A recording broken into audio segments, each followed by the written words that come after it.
Yeah. Yeah. Yeah.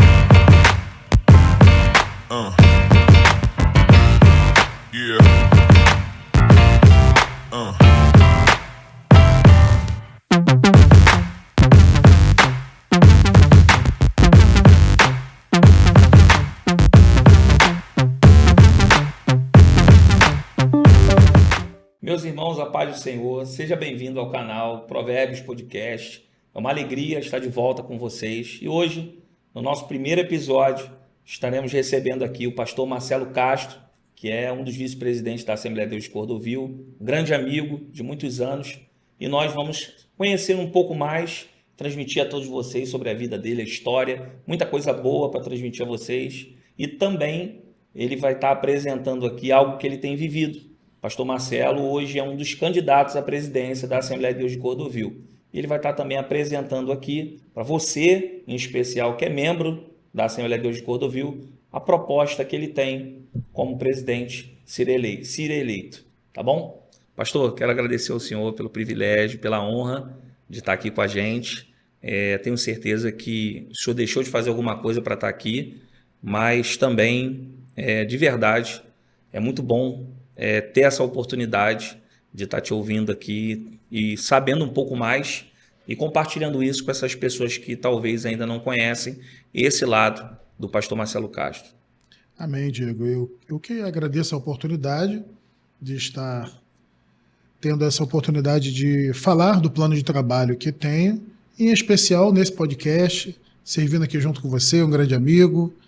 E eu já convido aí a todos a participarem, a se inscreverem no canal do podcast. E as abordagens que farei são, como o pastor Diego falou, são abordagens referente ao momento que nós vivemos aqui na igreja, Assembleia de Deus Ministério de Cordovil. A igreja está passando por um processo de eleição para a escolha de um novo pastor. E eu faço parte desse processo, então eu vou contar um pouquinho dessa experiência, desse momento que nós estamos vivendo juntos aí, tá bom? Pessoal, então nós vamos aqui já saber, um pouquinho mais da história do pastor Marcelo Castro. Nós separamos aqui algumas perguntas, tá? Que são muito corriqueiras das pessoas que querem, de fato, saber um pouco mais da sua história, do seu plano, do seu projeto para a igreja. Então nós separamos aqui algumas perguntas e vamos dividir com vocês aqui. O pastor Marcelo vai estar respondendo cada uma delas. Primeira pergunta, pastor, quem é o pastor Marcelo Castro? Fale um pouquinho da sua experiência ministerial. Bom, há 25 anos eu sou casado com a Fabiana, uma esposa fantástica, aproveita, maravilhosa. Deixa um abraço para ela aí, um beijo. Abraço para você, meu amor, Deus te abençoe. Tenho 2 filhos, Thales, de 16 anos, Samuel, de 20 anos. Sou filho de um casal muito conhecido aqui também de nossa igreja, irmã Eugenora, do Círculo de Oração, pastor Itamir Castro, que é dirigente de uma congregação de Irajá.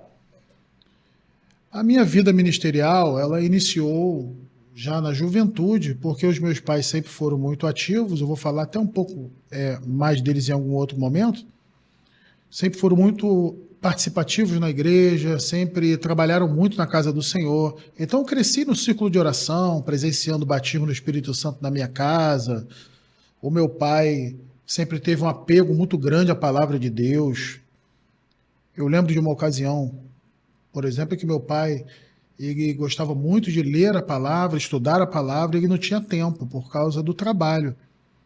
Então ele aguardou um momento em que ele tirou férias no trabalho e ele leu a Bíblia toda em um mês.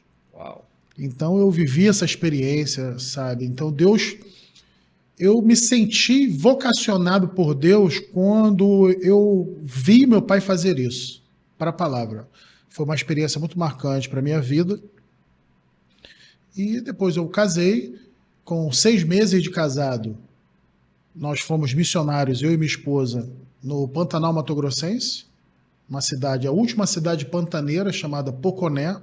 Lá nós ficamos aproximadamente 1 ano e 5 meses, plantamos uma igreja lá, e depois retornamos para o Rio de Janeiro. Essa igreja ficou aos cuidados de uma igreja lá que era do Ministério de Madureira.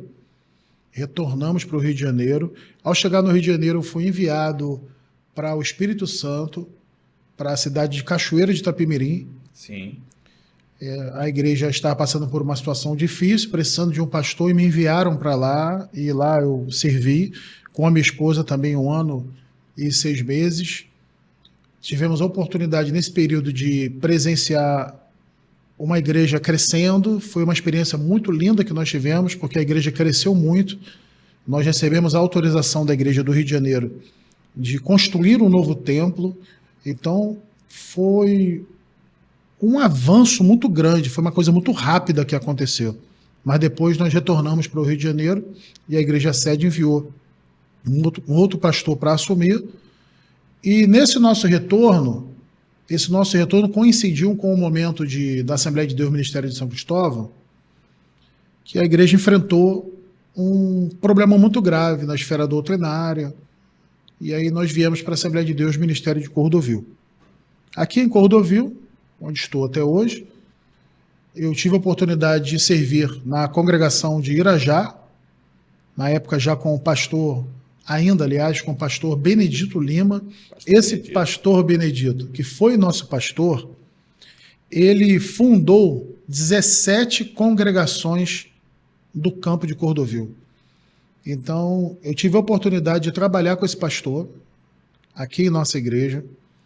De lá para cá, o nosso pastor Francisco José reconheceu o nosso ministério. Eu servi como dirigente da mocidade, lá na congregação de Irajá, servi como vice-dirigente da CEMIC, da Secretaria de Missões, na ocasião era o pastor Samuel, que era o dirigente da CEMIC, eu fui o vice dele na ocasião. Depois fui vice-dirigente da congregação de Irajá e tive o privilégio de ser vice-dirigente quando o meu pai era o dirigente da congregação. Então trabalhei junto com meu pai aqui nessa igreja, fui líder do 3º setor, aqui também no campo de Cordovil, professor de escola bíblica dominical, professor de seminário teológico, fui secretário da igreja, segundo secretário da igreja, e nessa ocasião da secretaria eu servi junto com o saudoso pastor Josué Correia, que foi o primeiro secretário, com quem muito aprendi e carrego muitos ensinamentos dele comigo também. Diretor do IBED, superintendente da Escola Bíblica Dominical e 3º vice-presidente. Esses 3 últimos cargos eu os mantenho até hoje. Então a minha vida ministerial, ela desencadeou muito aqui. O Senhor tem me usado com graça, tenho caído na graça de muitos jovens, adolescentes, casais, para os quais eu tenho servido no Ministério de Aconselhamento Pastoral e tantos outros. Então eu louvo a Deus pela vida do meu pastor, Francisco José da Silva, quem confiou a mim, né, o desenvolvimento deste ministério aqui em nossa igreja, e me trouxe aí toda essa bagagem espiritual que eu tenho, que boa parte dela foi construída aqui nessa igreja de Cordovil. Glória a Deus. Perfeito. Pastor, vamos explorar um pouquinho mais essa área pastoral ao qual o senhor apresentou, né? O senhor já dirigiu igreja, o senhor participou, como o senhor mesmo disse, de uma construção de uma igreja. Sim. E logo também o senhor precisou, com certeza, aconselhar, né? Criar, planejar, isso tudo que um pastor de uma igreja faz. Mas tem uma coisa que eu acredito que é uma pergunta, não só minha aqui, mas de todos os ouvintes que querem conhecer um pouco mais do senhor. Hoje, tanto em Cordovil quanto fora de Cordovil, o senhor é conhecido por alguém que tem uma clareza bíblica muito grande, né? Uma transparência bíblica, né? Pela graça de Deus, a gente sabe disso. Sim. Mas uma vocação do ensino. Como surgiu esse desejo, esse âmbito do senhor enxergar que, olha, eu vou seguir esse caminho, Como foi? Como surgiu? Olha, esse meu apego à palavra de Deus se deu quando eu fui para Poconé, Mato Grossense. Lá eu percebi a necessidade de um ministro do evangelho, de um pastor, de um missionário. e ele saber responder adequadamente à fé cristã.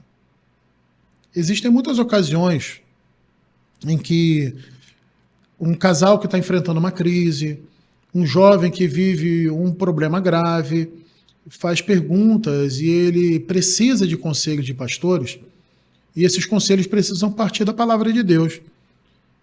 E não somente isto, mas eu sempre me preocupei muito com o sistema doutrinário da igreja.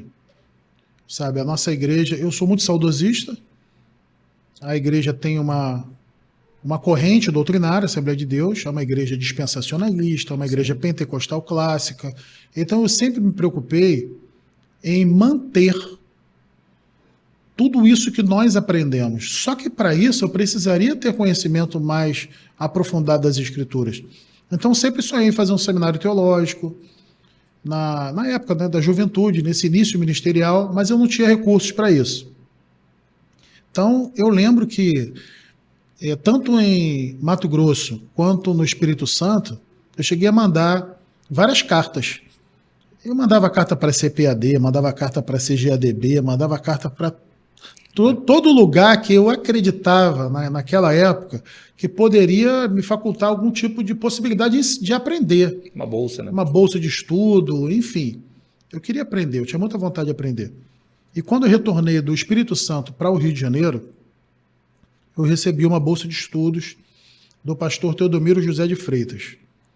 Era no seminário da Igreja Batista da Pavuna, fiz esse seminário, graças a Deus aprendi muito lá, e depois, aí já com os meus próprios recursos, eu pude fazer o seminário na Assembleia de Deus, no IBADERJ, depois fiz a FAECAD.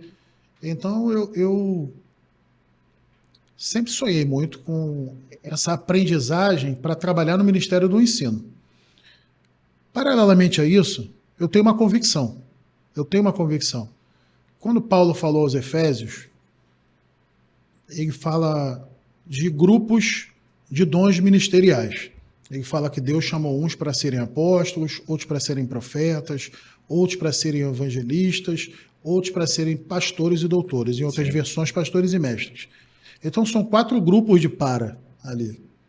Né? Então eu não me encontrava no grupo de apóstolos, talvez no início do ministério, que é aquele que é enviado com uma missão. Seria o missionário de hoje.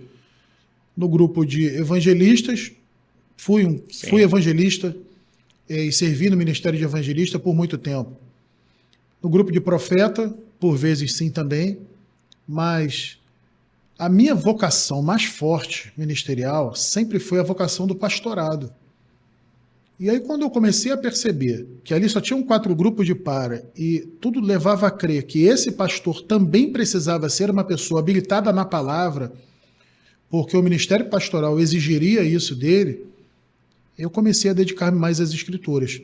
Comecei a comprar livros, fazer a minha biblioteca, para poder ter essa dedicação às escrituras. E eu acho que é nas escrituras que eu encontro vida, força, dinamismo, para o ministério pastoral. Perfeito. Tem uma outra coisa também, o senhor é pós e Novo Testamento, né? Sim, e Novo Testamento. E acompanhando já o senhor há muitos anos e vendo também algumas pregações, nós percebemos que o senhor é um apaixonado, se podemos dizer, nas cartas do apóstolo Paulo, né? Sim, eu gosto muito das cartas paulinas. Por quê? Porque as cartas do apóstolo Paulo, normalmente, elas são enviadas para a igreja por alguma razão. Verdade. Então, é um problema que a igreja está vivendo, é uma situação atípica que a igreja enfrenta, é um momento de perseguição que aquela igreja enfrenta. Então, parece que a gente contempla ali respostas para todos os tipos de crise de todos os tempos da igreja, em todas as eras.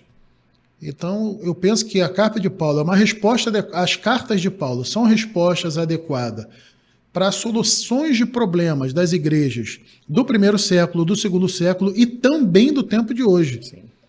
Então isso eu acho que é um fenômeno muito grande, sabe? Então eu sou um apaixonado pelas cartas paulinas. Perfeito. Pastor, a gente falou um pouquinho aqui já, né, sobre a sua capacitação, suas experiências, mas a gente quer passar aqui para o próximo nível, né, que é justamente o projeto. Né? A gente tem percebido que de alguns meses para cá, as suas redes sociais, né, tem tido todo um engajamento do público, né, de Cordovil, de outras pessoas, e o senhor tem mostrado ali algumas coisas muito bem transparentes, né, que parece que tudo que realmente o povo quer saber, Sim, né? verdade. Então, baseado em tudo isso, em muitas perguntas que certamente o senhor já recebeu, hoje nós estamos aqui hoje gravando e aproveitando para o senhor estar falando um pouco sobre os seus planos. E aí, eu separei algumas perguntas aqui. A próxima pergunta é: faz parte de seu plano de trabalho alguma mudança doutrinária ou nos cultos da igreja? Não, não faz parte nem na esfera da doutrina e nem de cultos. Tá? Apesar de eu ter formação teológica também batista, e eu penso que isso é por conta disso que possa haver alguma dúvida, então essa pergunta é muito bom, porque é um momento oportuno para que eu possa esclarecer. Deus abençoe. Ou até mesmo especulação nesse sentido, muitas pessoas podem especular, né, em razão dessa formação teológica, mas eu também sou formado pela Assembleia de Deus, sou assembleano, vindo da Assembleia de Deus de São Cristóvão. A Assembleia de Deus de São Cristóvão é a segunda igreja Assembleia de Deus plantada no país. Raiz, né?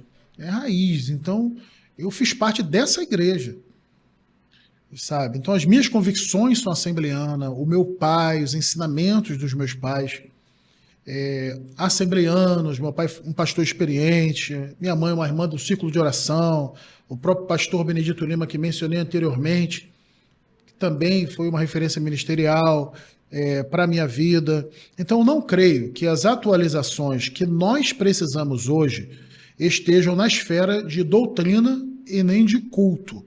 Nós temos bons cultos, nós temos corais, eu sou apaixonado pelos corais que nós temos.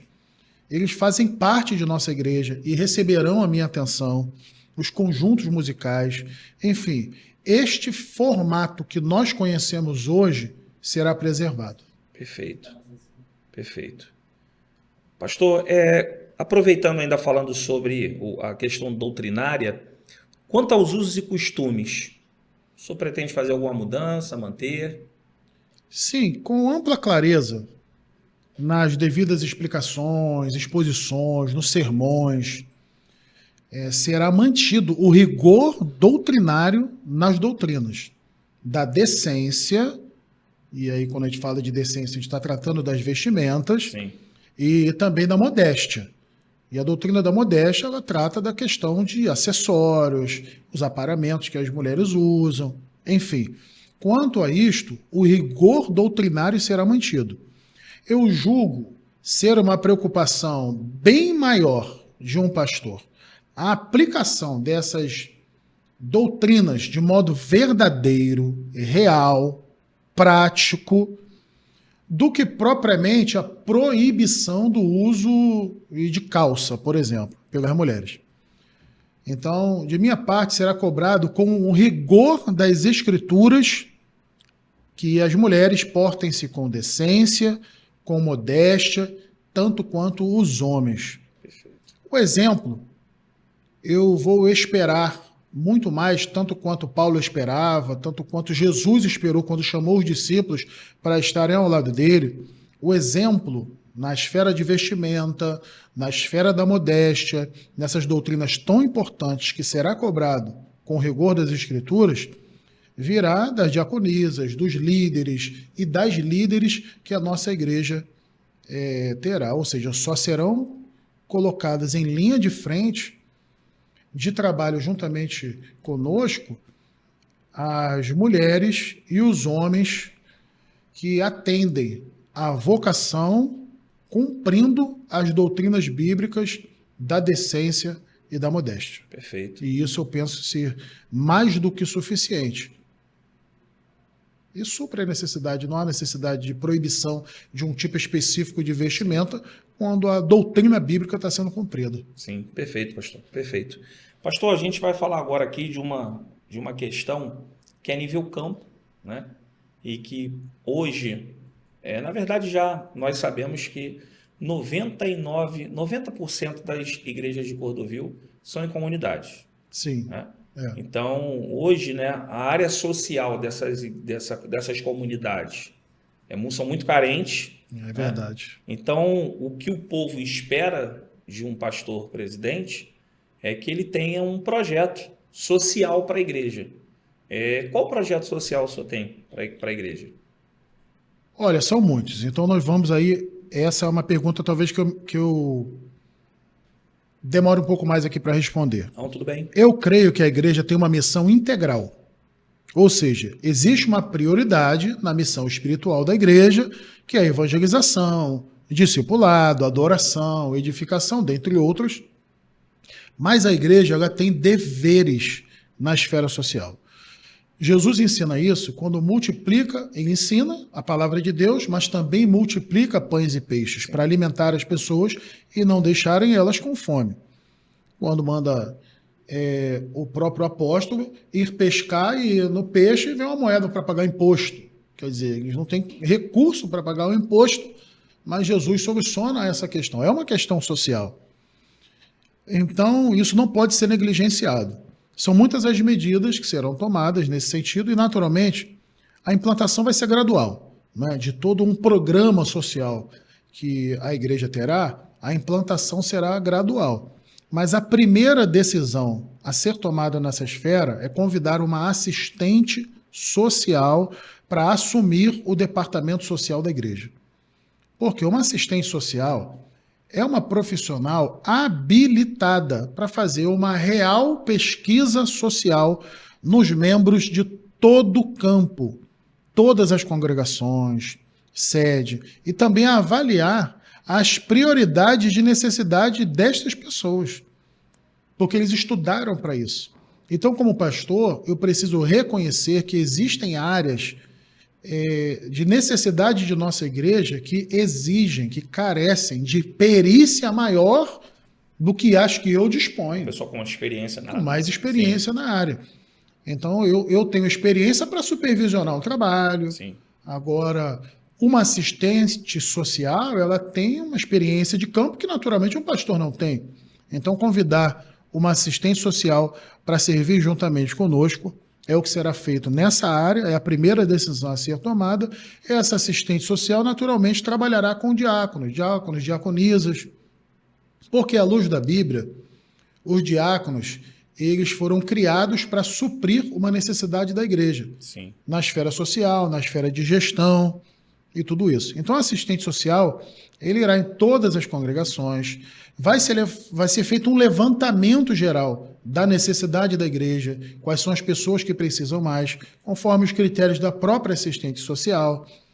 Essa assistente social também vai orientar pessoas quanto aos programas sociais que o governo já dispõe. Podem haver membros da igreja que não saibam que têm direito de se aposentar, que têm direito de receber um benefício, mas uma assistente social à disposição da igreja é uma pessoa que vai estar ali para servir a igreja nessa esfera, auxiliar alguém que precisa de da entrada numa aposentadoria, que não tem informações de como fazer, não conhece os procedimentos e tudo mais. Então, eu penso que isso seja extremamente necessário. Uma outra intenção que tenho também é o retorno com atendimento odontológico de nossa igreja.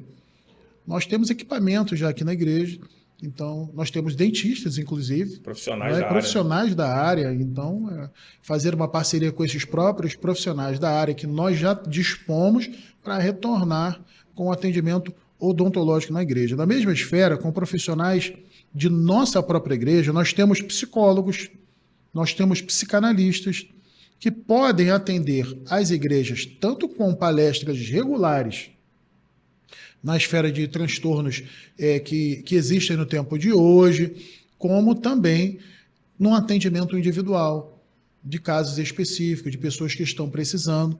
Hoje existem muitas pessoas que estão precisando porque estão com depressão, crise de ansiedade, enfim, essas doenças e esses transtornos do tempo de hoje e que são reais, que são verdadeiros. Sim.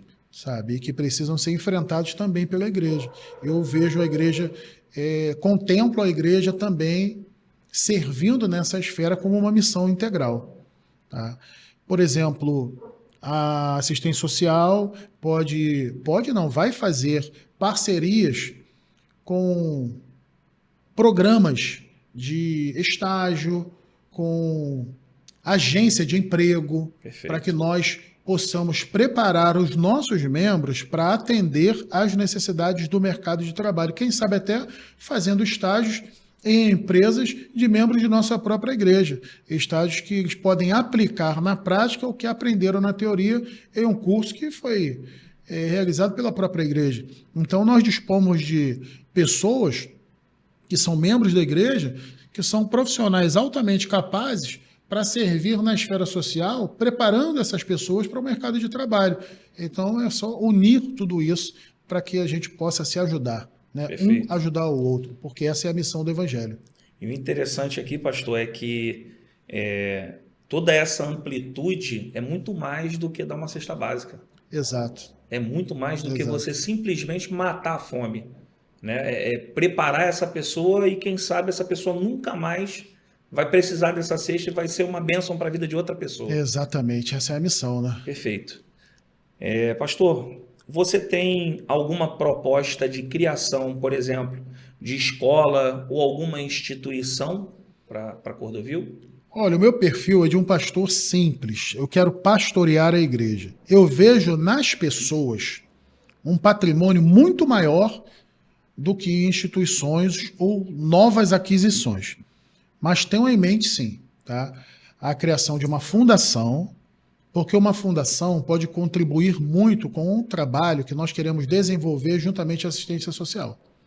Então, uma fundação será criada para que possa atender a igreja na esfera social e outras, quem sabe até na esfera profissional, né?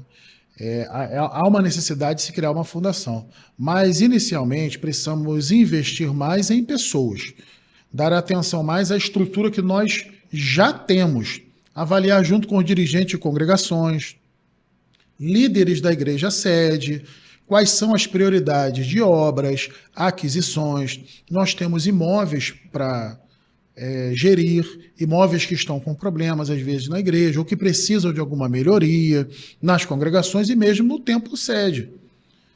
Enfim, que precisam de cuidados. Então, a priori, eu não quero propor novos lançamentos, novas obras, ou criar novas despesas, enquanto não estivermos bem assistidos nas nossas atuais necessidades.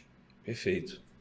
Dando valor às verdadeiras prioridades que são agora. Né? Entendi.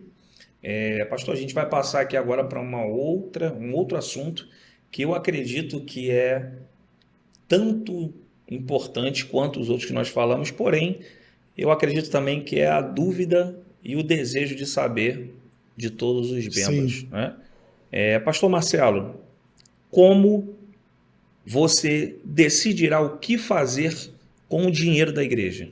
Que obra fazer? Que imóvel comprar? Enfim, as decisões que envolvem toda a arrecadação da Assembleia de Deus de Cordovil. É uma pergunta difícil. Né? Ainda que eu esteja pastor-presidente de nossa igreja, eu reconheço os dirigentes de congregação como pessoas mais habilitadas para estabelecerem prioridades de investimento no campo. De igual modo, a liderança da igreja, os líderes da igreja sede, nas necessidades da igreja sede. Ou seja, um pastor não pode decidir sozinho.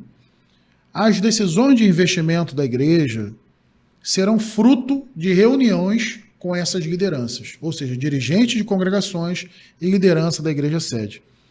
Nós estabeleceremos juntos um plano de obras de melhoria para a igreja sede e para as congregações.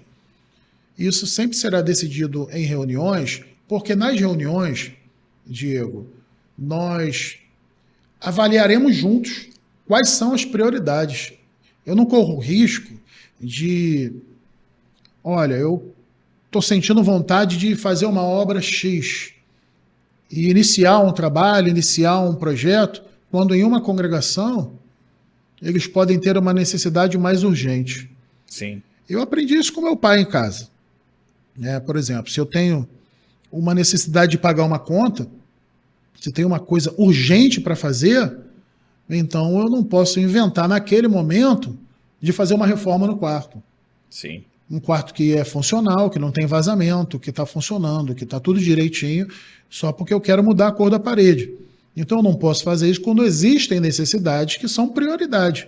Então essas necessidades, elas serão contempladas a partir dessas reuniões. Por quê? Porque pode ser que o pastor presidente ele não tenha a visão que um dirigente de congregação está tendo que tá lá naquele na ponta, momento, né? porque ele está lá no campo Sim. de trabalho naquela comunidade.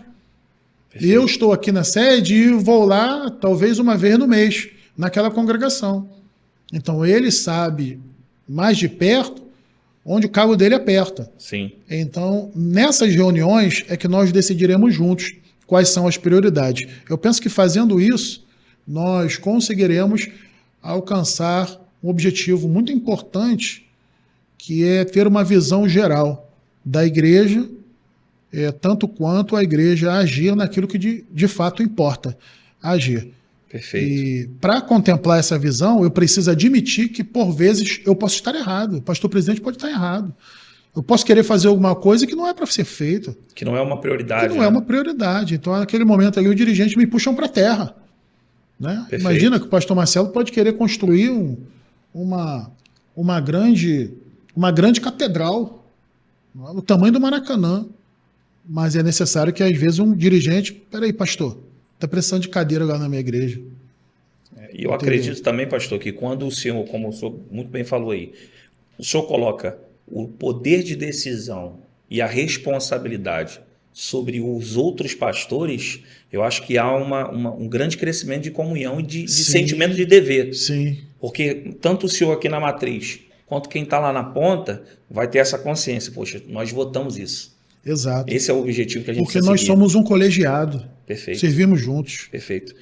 Falando a mesma língua, né? Sim. Podemos dizer assim.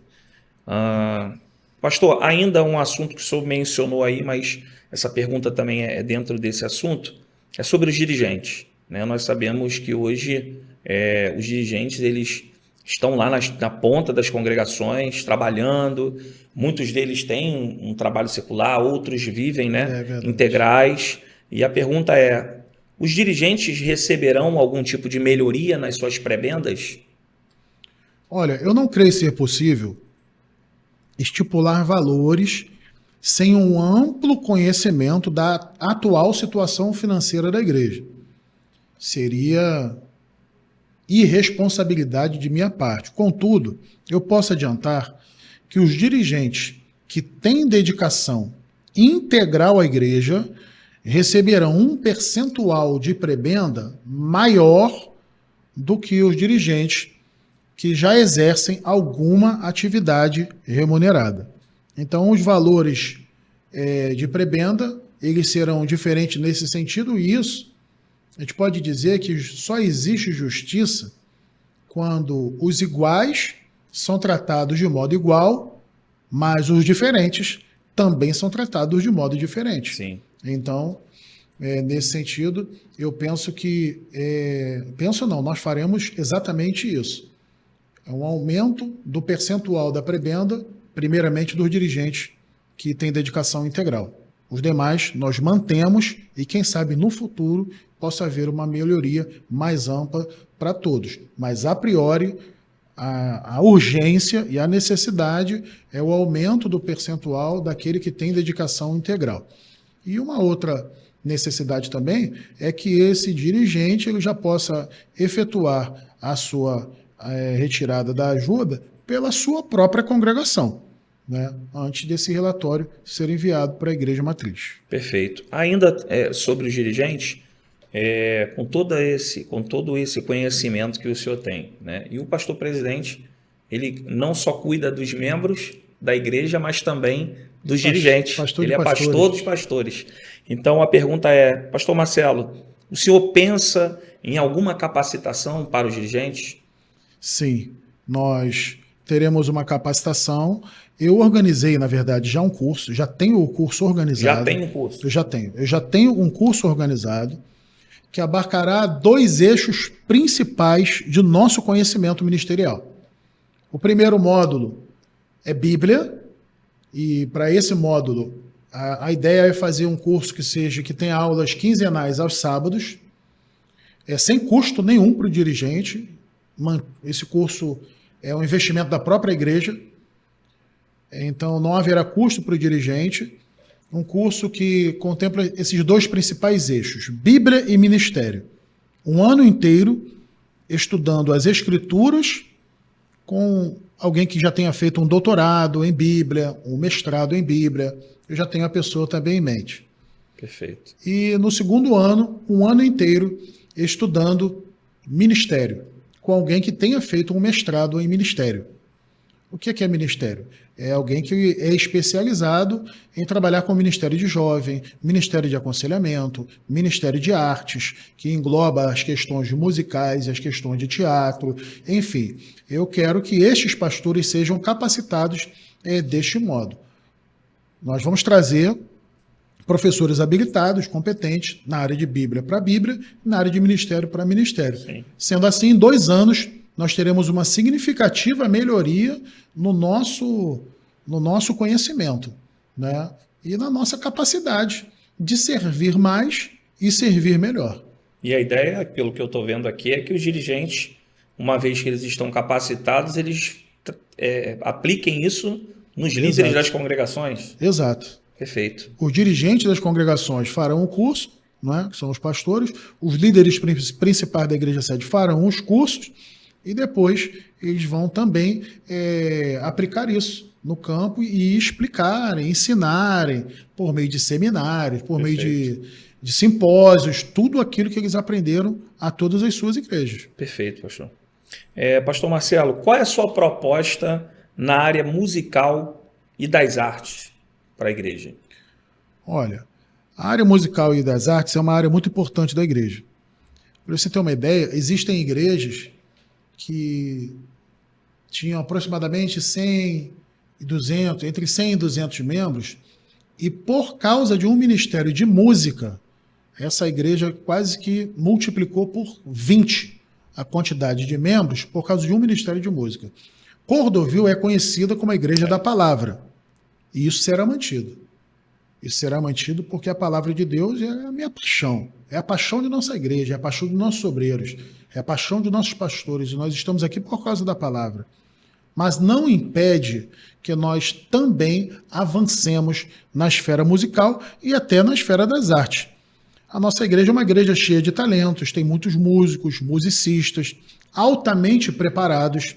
Temos uma banda aqui na igreja sede, tem banda em congregação na congregação da Cidade Nova, tem banda. Então, tem ministérios de música e de louvor altamente preparado. Eu tenho passado por algumas congregações nesses últimos dias. Vamos lá, Monte das Oliveiras, Pavuna, Coelho Neto, Furquim Mendes, Colégio, dentre outras tantas congregações que têm um ministério de louvor tão bem preparado que a gente fica impressionado com a capacidade desses musicistas. Então, a gente vai estimular, eu vou estimular eventos anuais de artes e música, com apresentação musical, com apresentação de teatro, estimular o uso dessa modalidade artística que é o teatro em todas as congregações. Tem pessoas habilitadas para escreverem peças bonitas sobre o Evangelho, peças que possam mostrar às pessoas a grandeza do Senhor Jesus e de seu amor por nós. Então, nós vamos explorar também essa questão artística e nessas apresentações anuais, nesses eventos anuais com músicas e peças que sejam inspiradas e promovam a glória de Deus, a edificação, a comunhão desse grupo que serve junto nesse Ministério de Arte.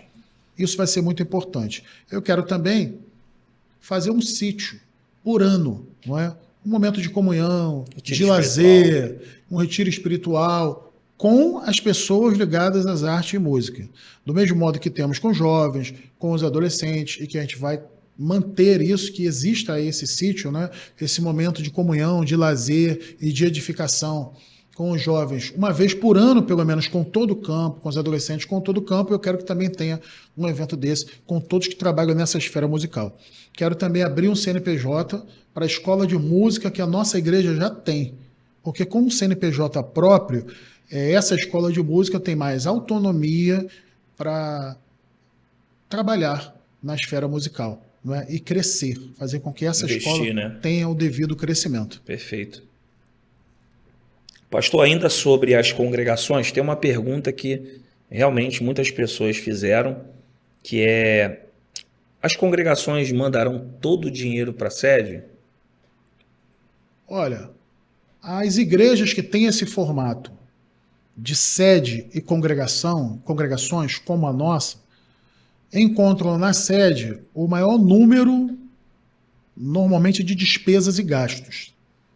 E aí, às vezes, acontece de as igrejas pedirem que as congregações mandem todo o dinheiro. No nosso caso, nós precisaremos primeiramente avaliar quais são as despesas fixas da igreja sede, trabalhar e tomar decisões para reduzir as despesas da igreja sede, porque normalmente as igrejas que têm esse formato são igrejas em que as igrejas sedes têm uma despesa maior.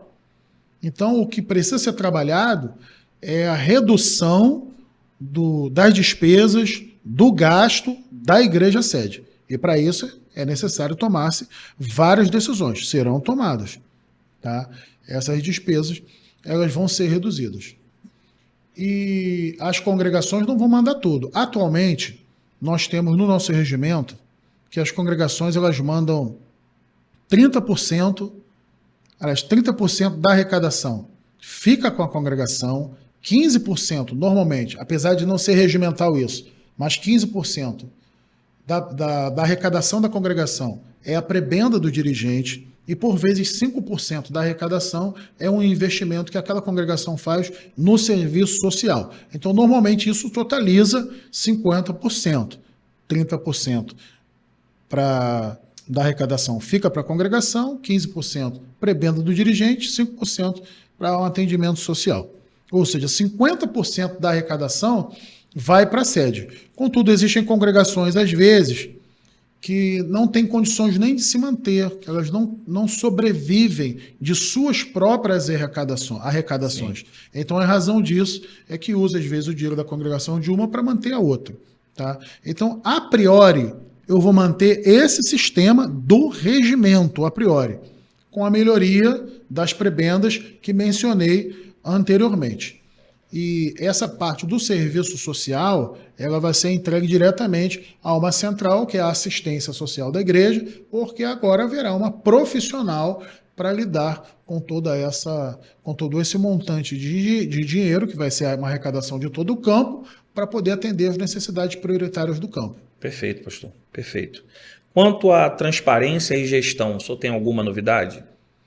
A cada 3 meses, nós faremos um culto de doutrina, só que esse culto vai ser convertido num culto administrativo. Então, nós temos o culto de doutrina todas as terças, e a cada 3 meses esse culto será um culto administrativo, de porta fechada, com acesso restrito somente aos membros da igreja, para que neste culto a gente possa expor o relatório geral da igreja, o relatório financeiro, a fim de que o membro ele tenha total ciência da atual situação financeira da igreja. Então ali vai ser descortinado tudo, vai revelar como é que está a situação da igreja, os membros vão saber, e naturalmente vão ficar encorajados em perceber que eles fazem parte de todo um projeto de Deus nessa igreja, e isso é uma coisa que vai ser colocada. Tá?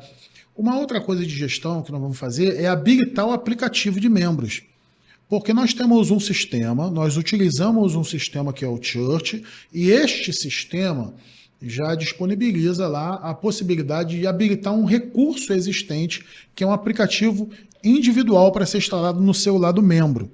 Com base nesse celular, com base nesse aplicativo, Ele clica lá e vai consultar quais foram os seus últimos dízimos. Ele já vê o lançamento do seu dízimo. Tem No acesso Caixa a Geral, tudo. tem acesso ali ao lançamento. Então, meu dízimo foi lançado. Eu entreguei o Perfeito. dízimo, meu dízimo foi lançado. Ele pode fazer essa verificação.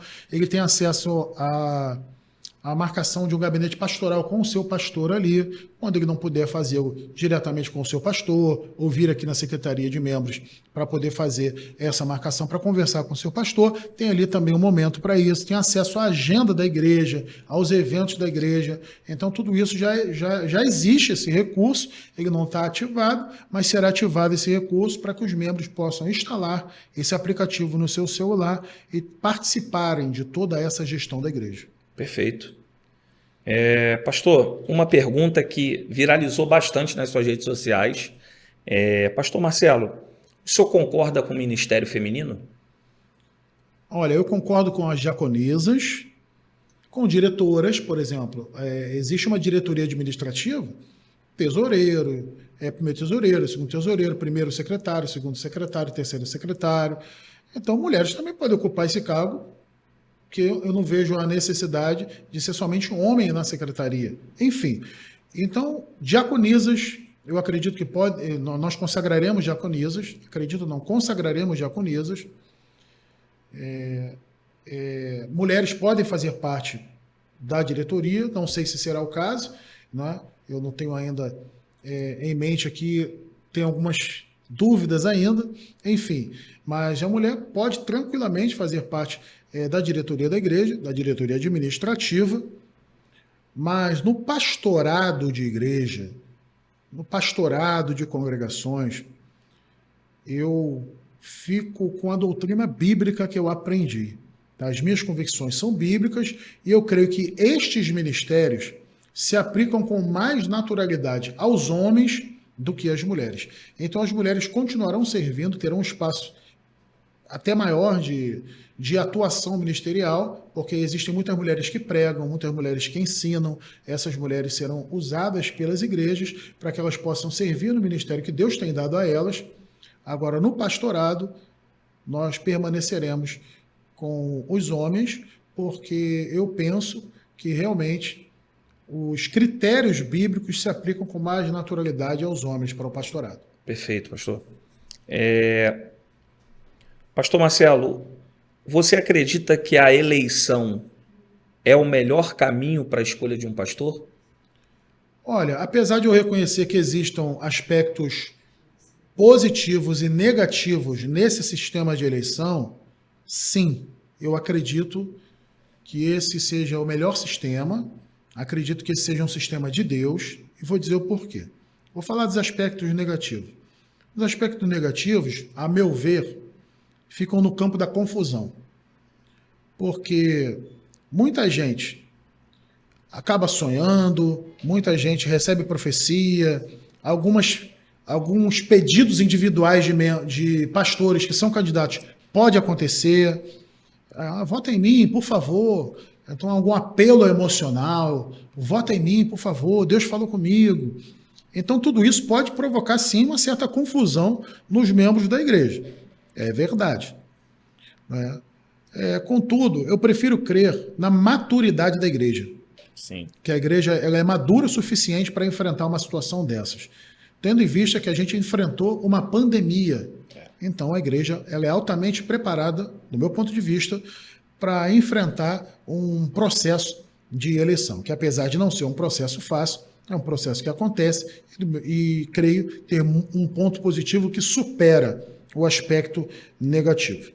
No aspecto positivo, é que desde que a igreja escolheu, lá em Atos capítulo 6, os seus diáconos, escolhei, pois, dentre vós, diz a Bíblia, a história da igreja registra vários pastores que foram eleitos pela igreja. Então é um sistema que já é usado há muito tempo nas igrejas.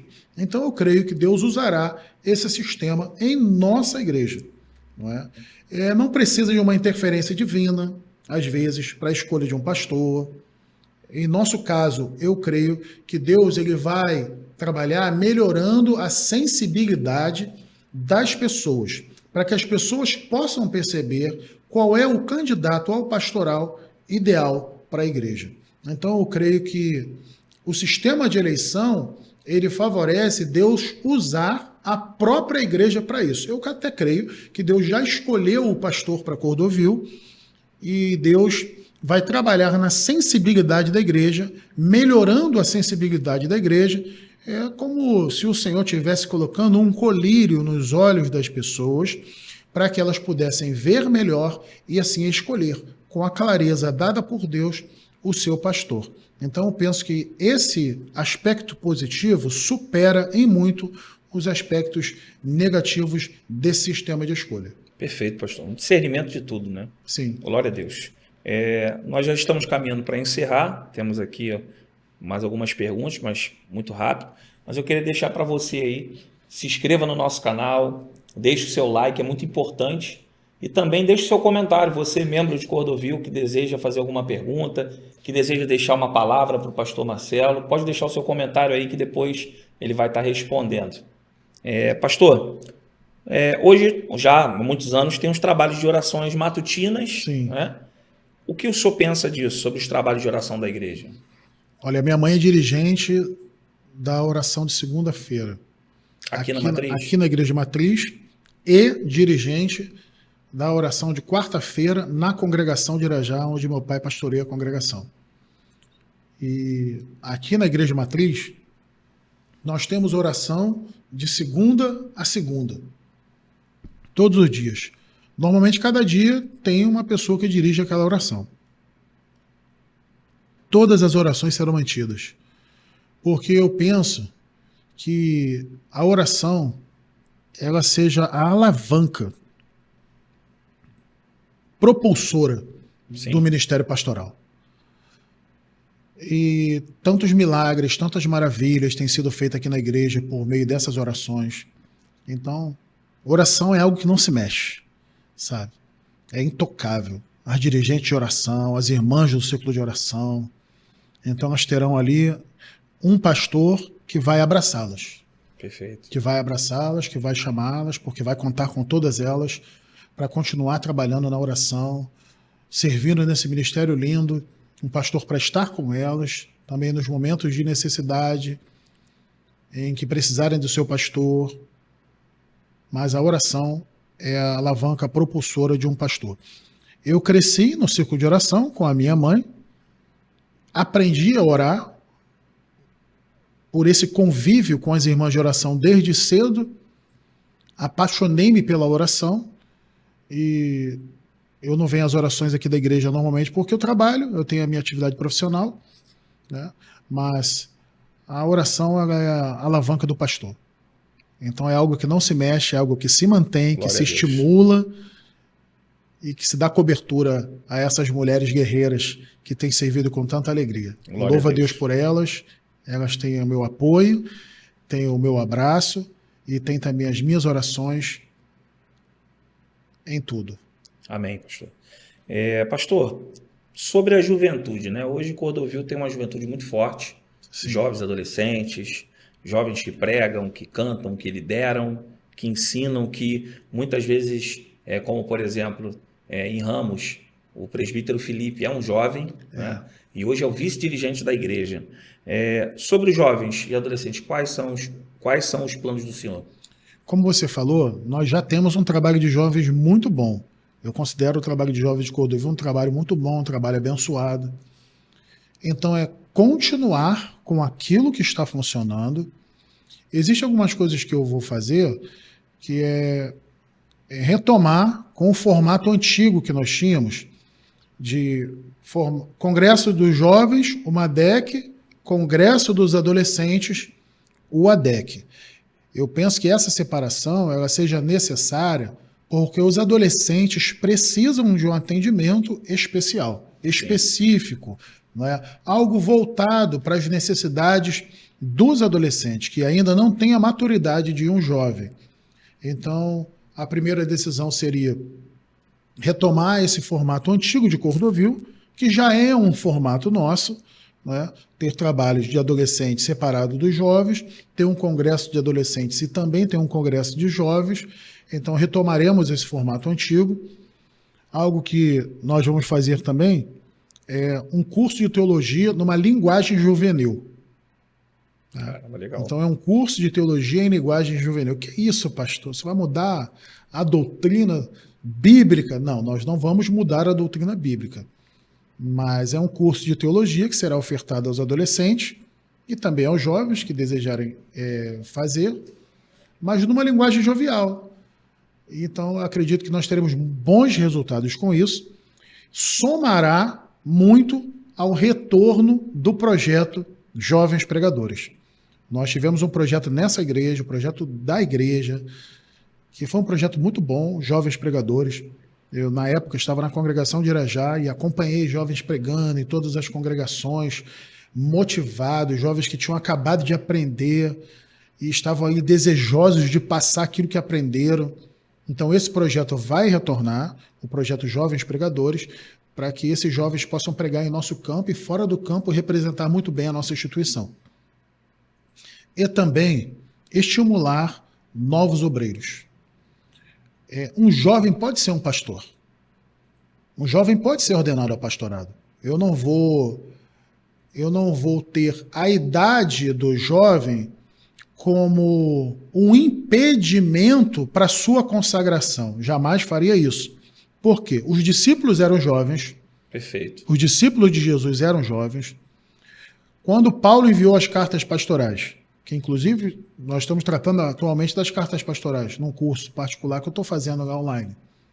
Quando Paulo enviou as cartas pastorais, foi para Timóteo, foi para Tito, eles eram jovens, então é aproveitar a jovialidade dessa turma que é crente, A força, né? que tem bagagem, que está numa igreja boa como a nossa, que tem palavra.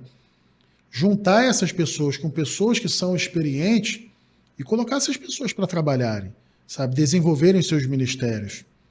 Então, eu penso que a gente tem que aproveitar, porque senão acontece que a gente tem aquele formato de igreja em que a gente só consagra o pastorado quando a pessoa já está no final do ministério.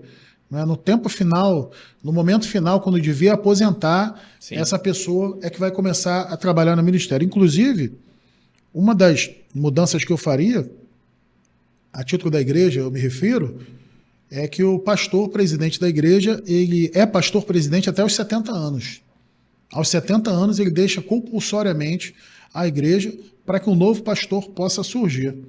Não somente com base naquele texto bíblico que diz que a partir dos 70 tem canseiro e enfado, não com base nisso, mas com base em que a igreja ela precisa ter mesmo dinamismo.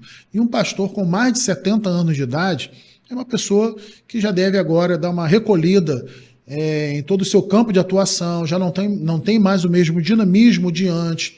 Então, eu acredito, como uma pessoa muito voltada aos trabalhos de família, que um pastor, depois dos 70 anos, ele deva se recolher um pouquinho para cuidar da sua casa, curtir os seus netos e aproveitar também esse momento familiar, aprendendo, servindo na igreja, junto com a sua família. Então, trabalhar essa jovialidade aí, com tantos jovens pregadores e jovens pastores que vão surgir, eu tenho plena convicção disso. Glória a Deus, pastor. Que ótimo saber disso. Pastor, vamos para as últimas 3 perguntas, Sim. Tá? 2 são de cunho pessoal. Ok. E uma, que é a primeira agora que eu vou fazer, é ainda sobre as congregações. O senhor sabe muito bem que, como eu disse aqui no começo, o senhor é alguém conhecido, né, e respeitado pela forma que ensina, pela forma que prega. Porém, nem sempre todas as congregações conseguem estar aqui para te ouvir. E aí a minha pergunta é, como será a sua frequência como pastor presidente nas congregações? Sim, eu estarei preparado para ministrar os cultos de doutrina aqui na sede nas terças-feiras, como sempre é feito, e com muito prazer, que fui chamado para isso, cada quarta-feira ou sexta-feira eu estarei em uma congregação.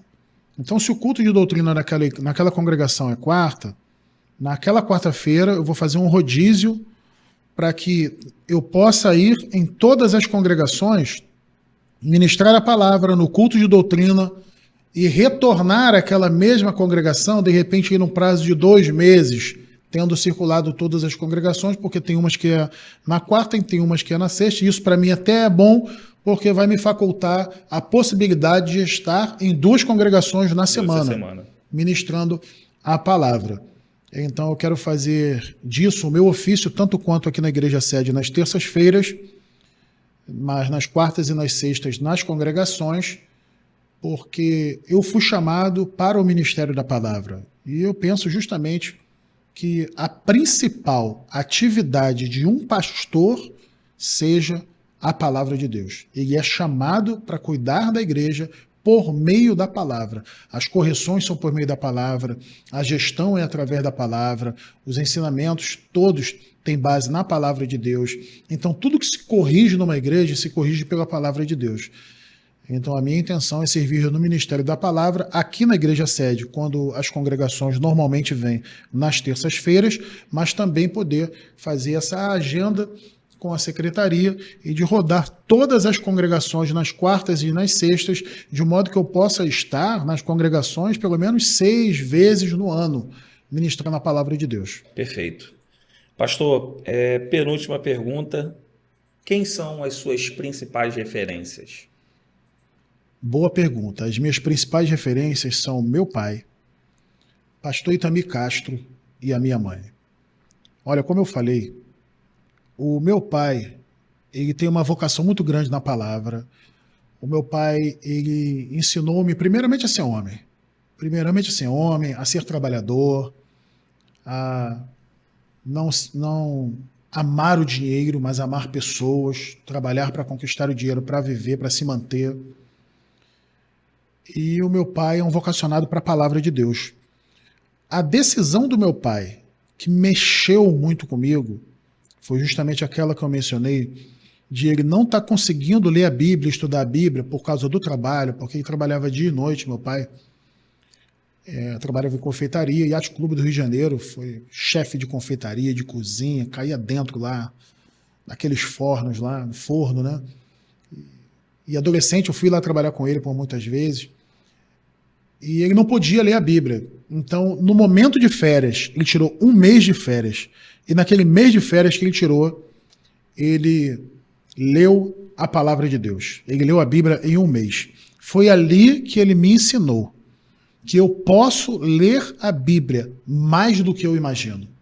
Eu posso ter uma dedicação às Escrituras muito mais do que eu pensava que podia. Sabe? Então, aprendi muito com meu pai ali, e desde aquela época eu tenho uma devoção às Escrituras, uma devoção à palavra de Deus. É uma referência fortíssima para mim. Eu tive o privilégio inesquecível, eu não penso que tenha outro caso desse aqui em nossa igreja, de ser consagrado ao pastorado junto com o meu pai. Glória a Deus. Aqui em Cordovil. Então, isso marcou a minha vida, marcou o meu ministério. O meu pai é tudo. Eu chamo ele de triplo P. Né? Triplo P, que é meu pastor, meu patrão e meu pai. Então, é uma referência fortíssima que eu tenho para a minha vida e a minha mãe, no sentido ministerial, porque a minha mãe ela é uma mulher de fé, uma mulher de oração, uma mulher de perseverança. Todo crente que teve a oportunidade de crescer com os seus pais, trabalhando no ministério, servindo, pessoas de oração, viveu experiências que ficam marcadas na sua vida. E por vários momentos nós enfrentamos várias dificuldades na casa, na família, e em todas elas eles sempre foram pais de nos chamarem para participar. Olha, nós estamos enfrentando essa dificuldade, mas nós vamos orar, porque Deus vai nos dar vitória. Então, ter crescido nessa ambiência tornou eles uma referência para mim. Sim. Eu não consigo enxergar outra pessoa. Claro, tem muitas outras referências ministeriais, sim, mas outra pessoa que eu possa mencionar agora. Com mais impacto. Exato, que possa ofuscar a importância e a relevância que eles têm como referência para a minha vida. São meus pais, justamente por essa razão. Não é porque são pais, é a irmã de círculo de oração, é a minha mãe, exemplo de fé, de perseverança, de luta, de força. A minha mãe teve uma época que ela trabalhou com meu pai na confeitaria, que ela trabalhava 12 horas por dia. junto com meu pai, 12 horas por dia. E ela chegava em casa e ela ia orar. Aí se ajoelhava e ia orar. Então, eu tenho isso na minha vida como algo muito importante. A oração não tem hora, não tem hora. Nós precisamos sacrificar a nossa vida, nós precisamos sacrificar o que a gente tem para ler a Bíblia e orar. Eu aprendi isso com os meus pais, então eles são uma referência na minha vida justamente por isso. Porque a leitura da Bíblia e a oração é tão essencial para a nossa vida, é como beber água e comer uma comida, que não se justifica não conseguir fazer porque não tem tempo. Então essa aprendizagem eu trago de muito tempo deles, por essa razão isso é uma referência para mim. Glória a Deus. Deixa um abraço aí para o pastor Itami e a irmã Genora. Amém. Pastor, última pergunta, eu acredito que também essa é uma pergunta que vai sanar, né, a dúvida de todo o campo que está acompanhando a gente aqui, Sim. que vai acompanhar. Pastor Marcelo, qual é a principal característica que você tem para ser pastor presidente? É a minha devoção à palavra de Deus. A minha devoção à palavra de Deus, certamente. Eu fui vocacionado para ser pastor. Não é somente porque tem uma promessa de Deus na minha vida. Eu amo as Escrituras. E eu amo servir as pessoas a partir das Escrituras. Sabe? E, como eu mencionei, existem 4 grupos de para. E quando a Bíblia diz que Deus chamou pessoas para serem pastores e doutores, pastores e mestres, eu faço uma fusão ali, de que todo pastor precisa ser um vocacionado da palavra. Quanto mais apegado à palavra de Deus esse pastor for, certamente ele poderá servir melhor. Não porque eu sou bom, é longe de mim, sabe? Tudo que eu tenho é por causa do Senhor. Tudo que eu recebi veio do Senhor. E o conhecimento que eu tenho foi Deus que me deu força e graça para estudar, para ler, para adquirir, para servir melhor as pessoas. Então, esse apego às Escrituras que Deus me deu é que é a base principal da minha vocação. Eu sou vocacionado ao pastorado. Eu quero estar pastor presidente da Assembleia de Deus, Ministério de Cordovil, para servir a esta igreja na palavra e para servir aos membros da igreja a partir da palavra. Glória a Deus. Glória a Deus. Pastorzão, foi um privilégio, uma honra ter esse tempo aqui de mesa. Tenho certeza que quem está nos assistindo aí também vai agregar muito, apesar de Amém. ser uma proposta Sim. de campanha. É uma história linda, Amém. né? E muitos ensinamentos, né? Muita verdade aqui, pelo menos eu estou sentindo aqui na mesa Glória com o Senhor. Deus. Então, a gente encerra aqui desejando ao Senhor todas as sortes de bênçãos para toda a tua casa, que Deus abençoe toda a tua família. Para você também que está nos assistindo, Deus abençoe a tua casa. Amém. Tá? Fique muito à vontade para comentar aí o que você acha. Que Deus te abençoe e a gente volta na próxima, tá bom? Fique na paz e nós te agradecemos a você que ficou até aqui.